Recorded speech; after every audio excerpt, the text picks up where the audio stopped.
Rhein Fire versus the Paris Musketeers. Did it meet your expectations? Let's talk about it. We doing everything they talk about. You know I'm everything a boss about. Not putting work in. Hey, listen, we had a great first couple of games, as it relates to week one of the European League of Football. And the Rhein Fire versus Paris Musketeers is the one game, the game of the week, that we're about to give you an instant reaction to. So let's hop right into it. Athletes Forum Podcast. This is the locker room after dark. This is the locker room nightcap. This is ELF overtime, whatever you want to consider it. Let's talk about this Paris Musketeers Rhein Fire game. But before we dive into it, quick shout out to the Nordic Storm, sending your boys some gear. Shout out to the whole organization, the front office, Randy, CK Customs. Thank you. I sincerely appreciate the gear. And I'm rocking it. Even though you guys are going to get so big, I'm rocking the gear. Secondly, Alex Malchow, congratulations. You called a great game here in this Rhein Fire Paris Musketeers that we're about to jump into. And let's not waste any more time. Just wanted to give my 2 cents and give those people their flowers real quick. This was a typical week one game. There was some ups, there was some downs. Good game, good offense, and good defense at times. And obviously, 2-point games to finish it, 17-15 finish. But it was a week one game. It was some sloppiness. It was some, special teams mishaps. It was some drop balls. But again, needless to say, it was still a good game, and it's only going to get better going forward. Now, one thing that you could take away from this game is that if you were expecting the Jalen Henderson from Potsdam to come in and throw about 8 to 10 touchdowns, that's not going to happen. In this league, you could clearly see that there's a talent gap between the best league in Europe and other leagues. Not to take away from other leagues, but you could see the difference. And not to take away from Jalen as well either, because he played well in this game too, and we'll talk about it. But we all have to manage our expectations in regards to, what his hype was coming into the game and how he performed and what to expect for him going down the rest of the year. So, again, I thought he played a good game, slow. I don't know if it was nerves, really picked up in that second half, and obviously you saw it. All right. Let's talk about the Fire. Chad Jeffries, the difference maker between him and Jadrian Clark is Chad is more apt to use his legs. All right. Granted, you lose 2 MVPs in Jadrian Clark and Glenn Tunga.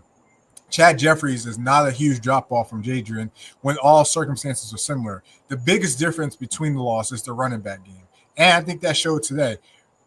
We didn't really see much of a power run game or the running impact from the running back position from the Rhein Fire this game. All right, in this game. Obviously, we saw what Glenn did last year, but that wasn't there this game.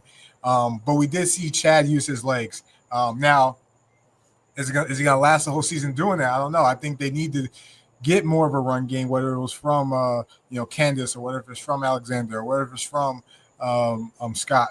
They need more production running the ball from the running back position, and that's on the offensive coordinator too. And we'll see how it pans out.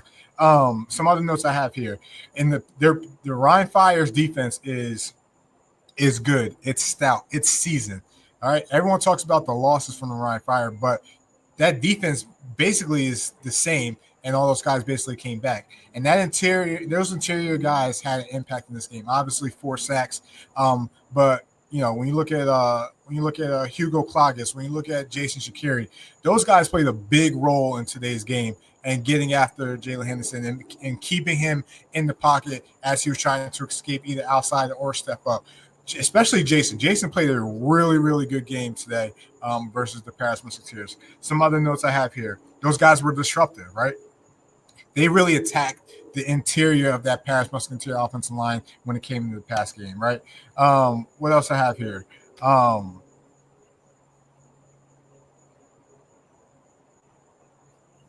What else I have here? Oh, one thing that did stick out, and it happened more in the second half than it did the first half, but the defense, even though played a big part in the beating the Paris Musketeers, they were on the field for a long time.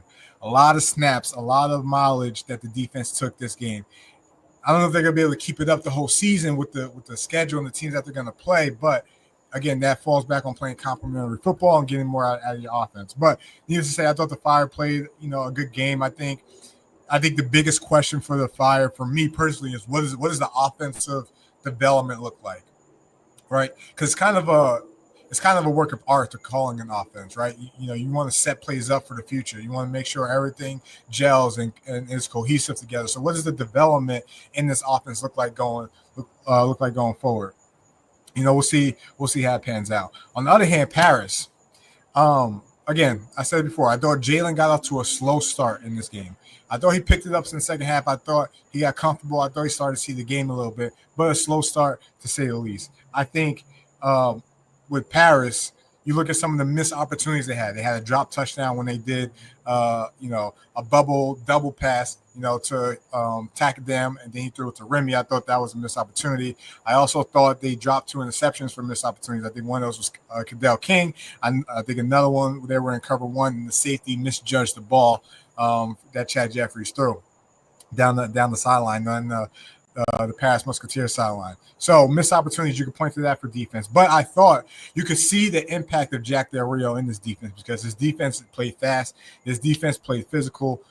This defense, they were flying around to the ball. They made adjustments and made things difficult for Fire. I mean, again, you only give up 1 touchdown in the second half. It ended up being the deciding factor in the game. But Paris defense is pretty good and pretty stout, and Rhein Fire is too. Rhein Fire held Paris to 9 points, 3 field goals, and 1 touchdown. Right. So really, the defenses on both sides definitely showed out today. I got in the second half, I think Paris started to find the rhythm. I thought Paris started to find their identity, who they're going to be, and that is a downhill, inside zone, power gap, counter gap scheme type of run. They started attacking the middle of that Fire defense. Again, inside zone, power, counter gap schemes, ISO. Jalen started making plays with his feet, all right, which kept that defense on the field, as we talked about. I think they started to find their identity there, but similar to Fire, what does that development look like going towards the end of the season? I thought in the second half, Paris was the more physical team. Again, goes to find their identity. All right, Jack Del Rio, defensive-minded coach. He's putting his imprint on the team. Now, what's this look like, going forward? They have a big one next week, right? And it's at home. Stuttgart Surge are coming to play. Surge are probably, I'll hold judgment until I see them play Frankfurt, but we'll see how this pans out. But it's going to be another tough matchup for Paris. They got to get one of these. All right. So we'll see how that pans out. Another thing, the third quarter, I think, was a big missed opportunity for Paris. Right. It was a third quarter. It was one long drive. Right. They converted 2 fourth downs on this drive, but they only walk away with 3 points. Right. Penalties, sacks. Again, that's a huge loss. You convert 2 fourth downs and you only walk away with 3 points. Kudos to the Fire defense for bending but not breaking. Paris got to find a way to finish drives. That's the theme of the day for Paris. They didn't really finish drives, right? You walk away with 3 field goals and 1 touchdown. You're gonna have to finish drives if you want to be in that playoff hunt and win the division and be one of those top teams heading down the stretch. Mentioned it before. Again, I thought Jalen got comfortable. I thought he connected with Hugo Takadam a couple times. That touchdown was a dime, money, perfect spot, right? Perfect spot to Hugo. Granted, we thought he was hurt. He ended up getting and feeling better. That was a great ball. And again, I think once he starts getting comfortable and seeing the game, you see the potential. You see the playmaker. You see who Jalen Henderson, the guy who we think could be in this league. We see what he can be, right? And then I want to talk about that last play or that last series, right? 2 minutes left in the game, right? It's the last 3 plays, right? First down, you get a sack.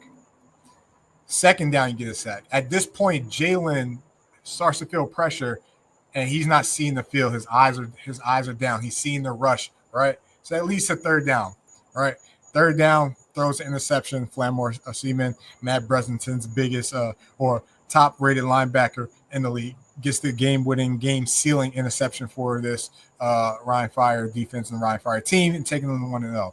My biggest question My biggest question, when you go back and watch the film and you look at the play, he was trying to throw a bender. They were playing zone. He was trying to throw it in the middle.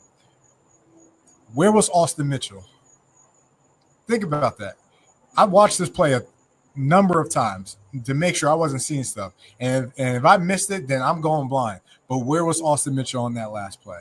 You need somebody like that to be a threat. And you need somebody like that to, if you gotta have somebody run up the middle, why not it be your fastest player? Maybe run a clear out route and have the crosser come backside, especially in that zone concept. Where was Austin Mitchell on that play? We'll never know. Jalen throws an interception. Rhein Fire win. Flamore Seaman seals the deal. Fire wins 17-15. Great first game. All right, great first game. Now, if you're watching this, late night, early morning, getting ready for the Sunday slate, I appreciate you. Subscribe to the channel. Drop a comment. Let me know what you think. But I wanted to give you an instant reaction to the game of the week, the Rhein Fire versus the Paris Musketeers. Paris fans, let me know how you feel. Rhein Fire fans, let me know how you feel. How are we feeling after the first game of the season? It's going to be a long one, but drop a comment. Let me know how you're feeling. Let's talk it out. Let's have some therapy.